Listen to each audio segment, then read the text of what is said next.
Su altura es de 52 metros, 85 metros con la espada. Pesa 8.000 toneladas y es 6 metros más alta que el famoso símbolo de Estados Unidos. En el momento de su construcción, el libro Guinness de Records la reconoció como la estatua más alta del mundo. El símbolo de la victoria de Rusia se halla en la colina Mamayev-Kurgan, en Volgogrado. Esta ciudad fue escenario de una de las batallas más sangrientas de la Segunda Guerra Mundial.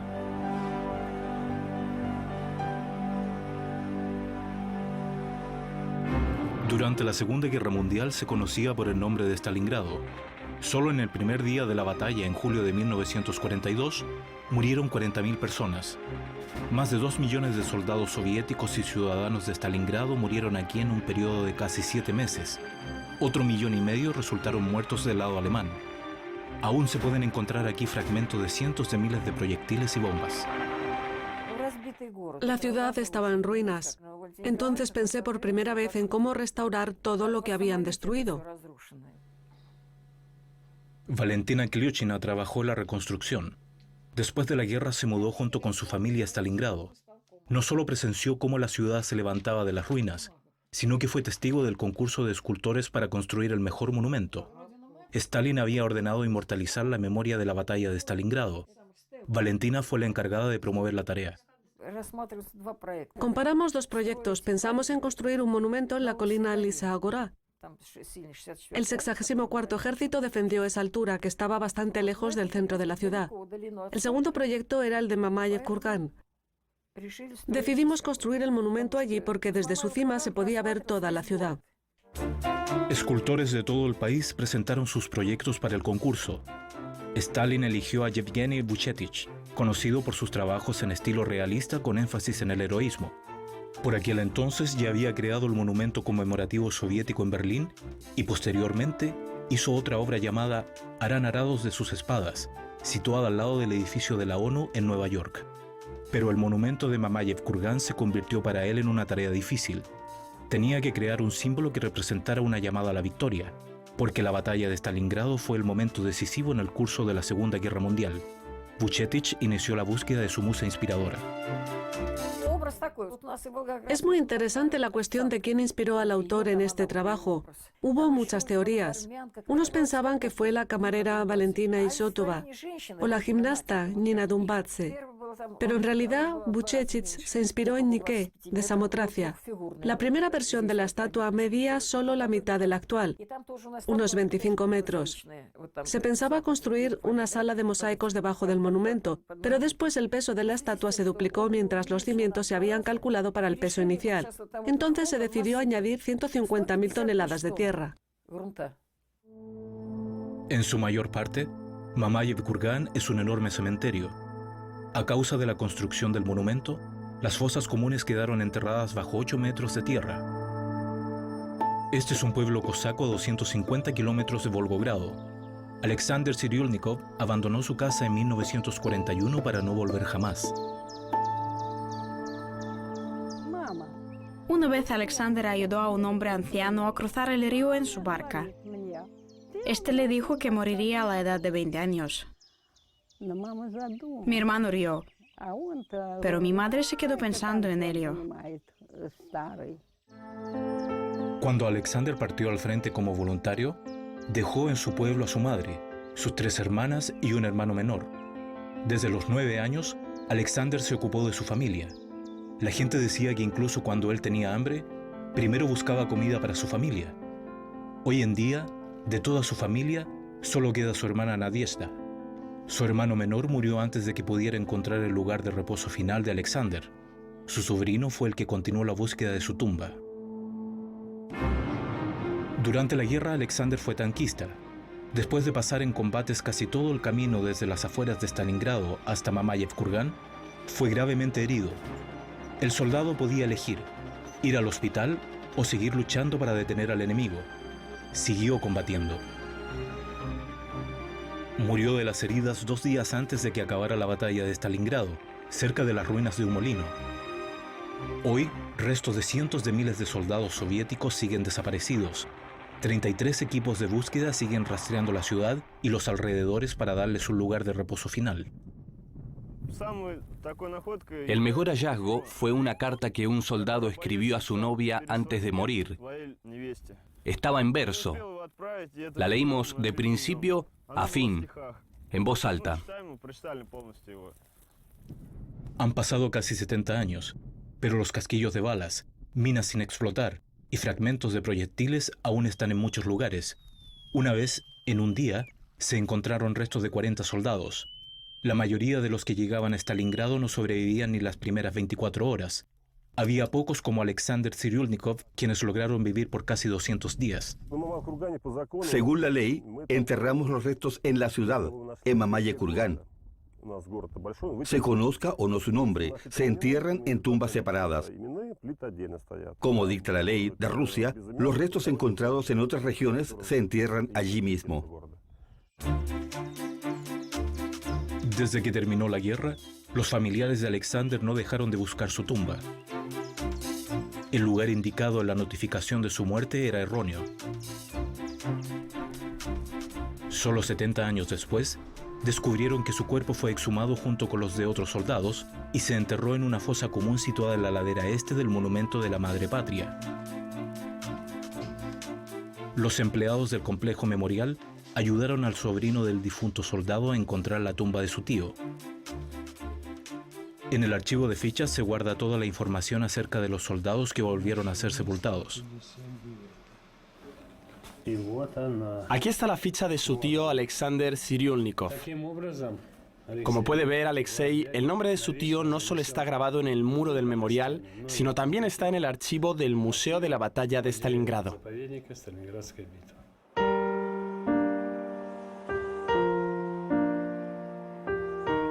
El lugar de reposo del joven soldado resultó ser esta colina, que defendió hasta la muerte.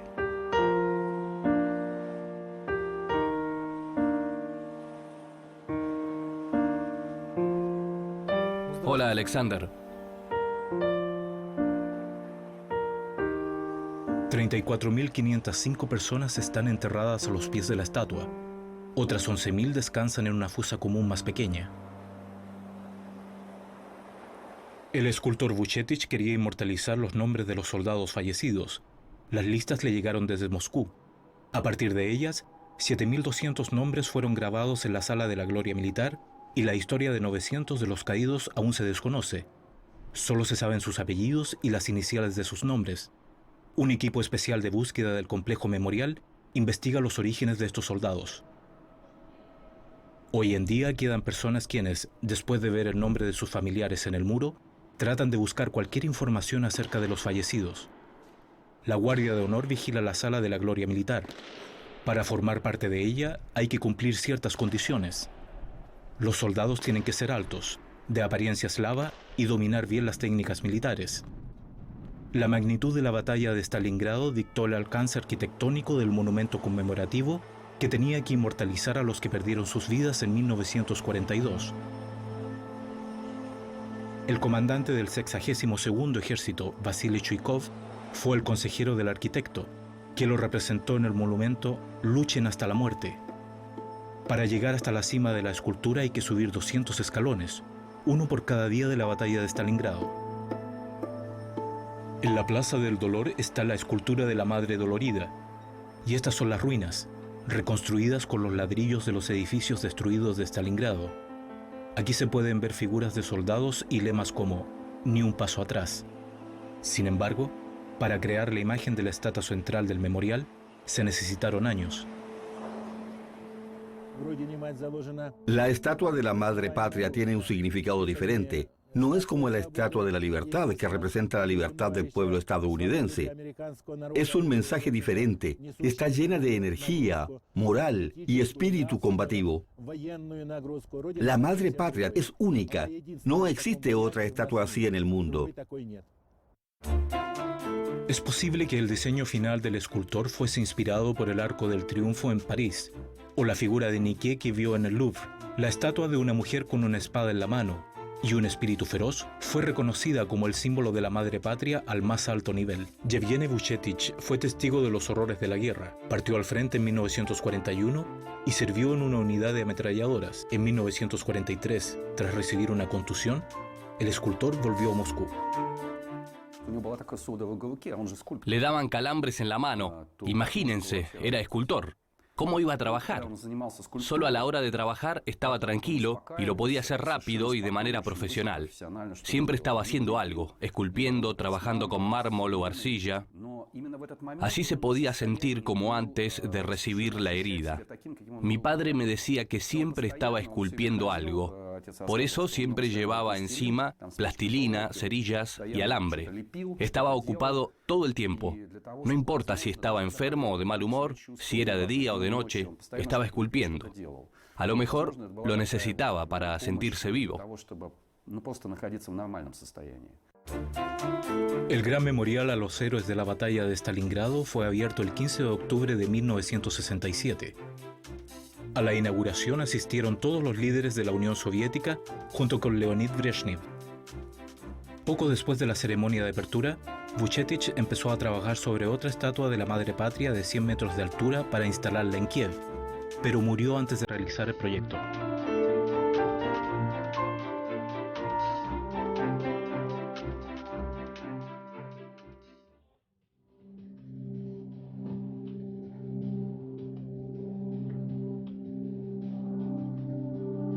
Durante la construcción del monumento a la Madre Patria, un ascensor conectaba la base con la cima. Desgraciadamente se estropeó. El escultor Yevgeny Vuchetich tenía que subir y bajar 200 escalones para inspeccionar la estatua. Solo al personal autorizado se permite entrar al monumento.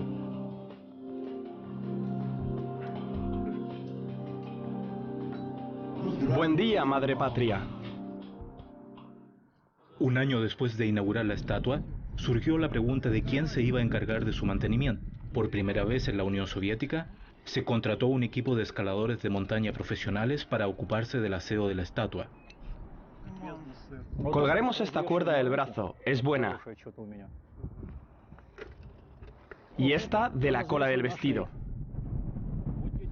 Las cuerdas rojas son para bajar, las blancas para la seguridad.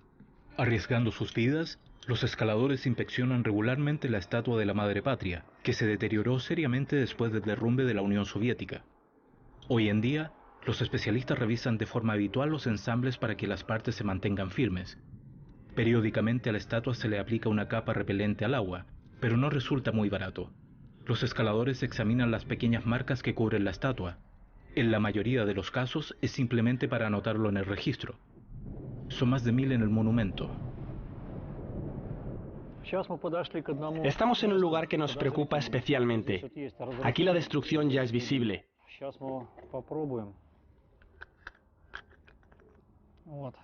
Se puede despegar un trozo con facilidad. Es un defecto serio. Este trozo de hormigón se desprendió porque el agua entró por la rendija. Dado que debajo había arcilla, la rendija creció e hizo desprenderse este trozo de hormigón. Hay que repararlo de inmediato, por el contrario, el proceso de destrucción continuará. En el monumento solo se permite trabajar a los escaladores más profesionales. Es muy importante que tengan experiencia en escalar por un terreno desigual.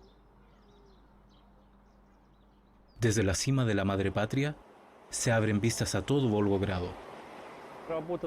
Para mí trabajar en el monumento conocido como Madre Patria es como un pasatiempo. No es solo por dinero. Aquí he pasado la mayor parte de mi vida. Hemos estado aquí tantas veces y todavía hay mucho trabajo. Soy de Volgogrado y me siento orgulloso de tener este monumento en mi ciudad. Tratamos de mantenerlo en buena condición para las futuras generaciones. Iván Vogreyev es veterano de guerra y uno de los pocos constructores del monumento que aún vive. Cuando empezó la construcción, ni siquiera había hierba en Mamayev Kurgan, solo fragmentos de metal, 1250 unidades por metro cuadrado.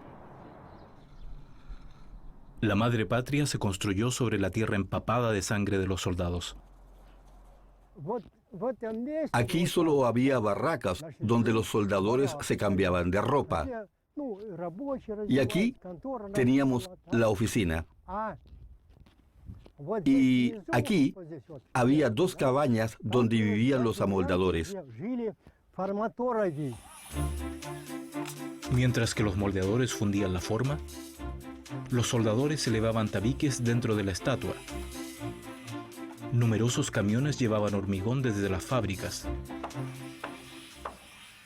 Los camiones con el hormigón llegaban sin parar día y noche. Es el primer monumento de hormigón del mundo. No existe otra escultura de cemento reforzado. Todas nuestras esculturas son de este material.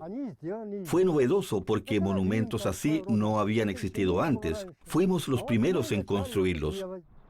A la hora de construir una estatua tan grande, los diseñadores y los constructores no podían prever todos los posibles problemas. El terreno aquí no es estable. Y siendo constructor, estoy muy preocupado por ello. Tenemos que resolver el asunto de forma urgente. Quiero que la estatua quede como está. El monumento a la Madre Patria se apoya solo en su propio peso en la colina. Este símbolo de la victoria se erige como una pieza de ajedrez. Fue el doctor en ciencias técnicas, Nikolai Nikitin, el que hizo todos los cálculos necesarios. Se planificaban también nichos especiales que harían posible levantar la estatua si ésta se hubiera inclinado un poco. Los diseñadores calcularon primero el centro exacto de gravedad antes de ajustar los cables dentro de la estatua. Pero en los años 70 surgió otra pregunta. Cuando había viento fuerte, la espada de acero empezaba a oscilar. La sustituyeron por una espada de titanio cuyo peso era de 14 toneladas. El ingeniero Alexander Chernov viene a la estatua una vez a la semana. Chequea todos los cables ubicados dentro para asegurarse que ninguno de ellos está sobrecargado y el metal no se ha oxidado. Aquí hay más de 100 cables de 20 metros cada uno. Ellos unen todas las partes internas de la estatua.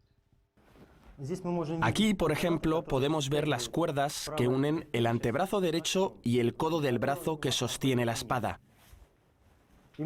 Podemos llamarlas músculos del brazo. Los cables tienen sensores especiales que controlan la tensión. Envían esta información a un dispositivo microprocesador instalado arriba. Nos encontramos en el corazón del monumento. Aquí está instalado todo el equipo de supervisión. Antes, para examinar la construcción y comunicarse con los empleados, se utilizaba este sistema. Con su ayuda, uno podía hablar con cualquier persona, donde quiera que estuviera, en la espada o en una pierna. Solo tenía que marcar el número y preguntar a la persona ubicada en la espada cómo estaba y cómo era la situación. Actualmente aquí no hay tal dispositivo. Hoy todo este equipo complicado e incómodo fue reemplazado por un computador portátil común y este microprocesador. Una de las principales tareas de los supervisores es vigilar cualquier desviación y, cuando es necesario, tomar las medidas oportunas. Desde los años 80 hemos observado la estabilización de los cimientos.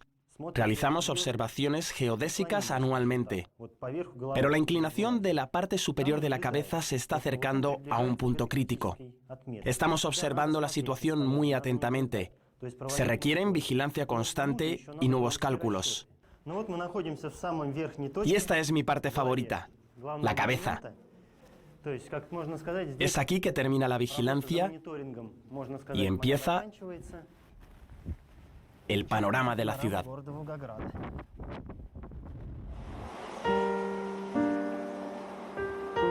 Cerca de aquí está situado el Instituto de Educación Física, de donde en los años 50 seleccionaron a las modelos para la estatua.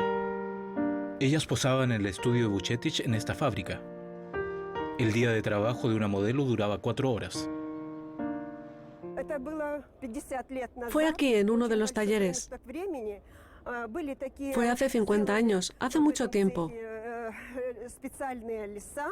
Aquí se construyeron andamios especiales y el escultor trabajó aquí. La gimnasta Yekaterina Grievneva no se daba cuenta en qué proyecto participaba. Simplemente sentía curiosidad. Recuerdo que sostenía una regla en la mano derecha, en vez de la espada, con la mano izquierda libre.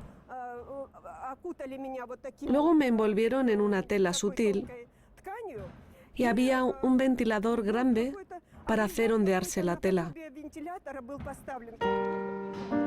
A Yekaterina no la invitaron a la ceremonia de inauguración. Reconoció los rasgos familiares después, cuando vio el monumento con sus propios ojos. La miraba y buscaba rasgos comunes. Pensé que la posición de las manos y el cuerpo, lleno de orgullo, se parecían a los míos. Quería creer que me parecía a ella. ¿El rostro de qué mujer tiene la madre patria?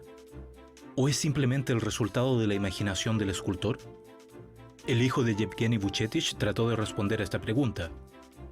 Pasó 6 años escribiendo el manuscrito sobre su famoso padre, pero murió antes de publicarlo.